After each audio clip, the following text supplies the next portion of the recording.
Continuing my education at Azusa Pacific University was suggested to me by a fellow colleague while I was working as a special ed paraprofessional at West Hills High School. We co-taught a freshman special ed bridging class for incoming freshmen. We worked together well, and it was then that the question arose as to why I had never received my credential. She shared her own personal experience from APU and the ease of the one-night-a-week commitment to complete my undergrad work. Shortly after my summer school experience, I received an email from Azusa and a link to their site about becoming a teacher. Having already worked at West Hills High School for 4 years in special ed as a one-to-one aide with a young man with autism, I thought it only natural to pursue the educational field. I felt like I had been completely led by God because it was also at this time that my husband found himself struggling to find work. I began at the San Diego Regional Center in March of 2011. In the Human Development Cohort number 156. This would soon be my second family. With only 8 of us in my cohort, we received the epitome of a private education. The instructors were genuinely invested in me as an undergraduate and then as a graduate student. There were only 5 out of the 8 students that graduated in December of 2012, and I was the only one that continued on to complete my credential and master's program. There was no choosing for me when it came to a credential and master's program. From my first meeting with Dave Bible, I knew Azusa was where I would start and where I would finish. Dr. Steve Cochran shared his first-hand experiences of working with students in special education. Education 514 and 515 with Mark Rounds was like plugging into the internet and the megawatts of power it has to offer an educator. I was amazed at his expertise and the plethora of iPad applications that are available to enhance any class. Our Weebly portfolio was a professional-looking compilation of all of our assignments. Dr. Joanne Gilbreth gave a whole new meaning to private education, scheduling virtual one-to-one classes via Google Plus or Adobe Connect. She made sure I was on track for all of my classes and had completed all of my prerequisites, and most importantly, she emailed back most times within the same day. Christy Hernandez in EDUC 512 gave us the rigor of a graduate course with assignments that will benefit us tremendously in the classroom. I never imagined at the time my WebQuest assignment would be the main piece to my unit curriculum. Coming up with my action research plan didn't take too much thought. With a friend's wedding coming up in a month and the extra pounds I've accumulated while going to school, this seemed like the most opportune time to do something about it. More importantly, the health benefits are worth taking an active role in getting back into shape. I use the iPhone app Map My Run to log my distance, time, and calories burned for each time I walked, ran, or hiked. Map My Run has some excellent features to help coach you through your workout. It will keep track of your elevation, pace, and your split times for each mile, and will also keep a log of each of your activities. There are several activities to choose from: run, hike, walk, and sprints. The routes page keeps a history of all of your past workouts. My goal was to lose 10 pounds, so I even treated myself to a new pair of running shoes.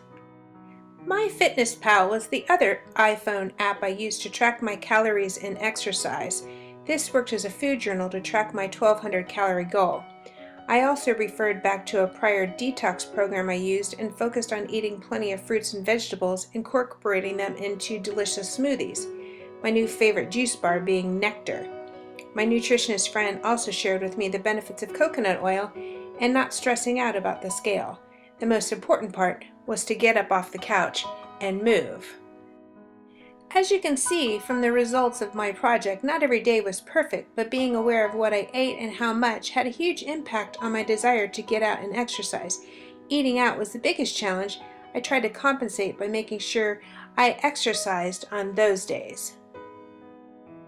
I decided to do my unit plan on teens and social media because so many of the special ed high schoolers I work with give no thought to what they post on social media and how it could impact them later on.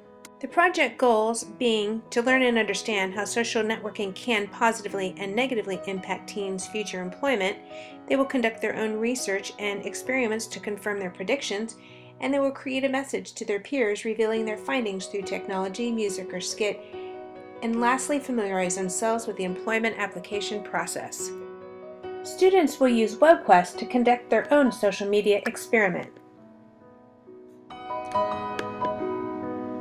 Let's begin this half hour with the power of the internet. A fifth grade teacher wanted to teach her students about the dangers of posting photos. So she did a little experiment. And she tells us that what happened next was a huge surprise even to her. Here's Janet Chanlian. When Julie Cope posted this photo on her Facebook page, the Tennessee teacher never dreamed some 5 million people would end up seeing it.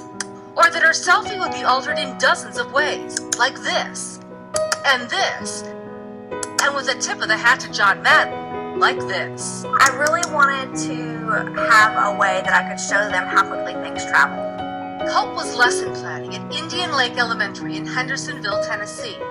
In the photo, she's holding a note that says, "I'm talking to my 5th grade students about internet safety and how quickly a photo can be seen by lots of people. If you are reading this, please click like. Thanks." Within hours, thousands had liked and shared the photo on Facebook. Then it really took off. A worldwide audience in just a few days after it was reposted on various websites. Views skyrocketed. It was definitely a little overwhelming. I didn't expect that, and I know that's kind of the lesson, is to teach the kids that anyone can see it. A lesson for Julie as well. She changed her Facebook privacy settings after discovering personal photos were publicly viewable.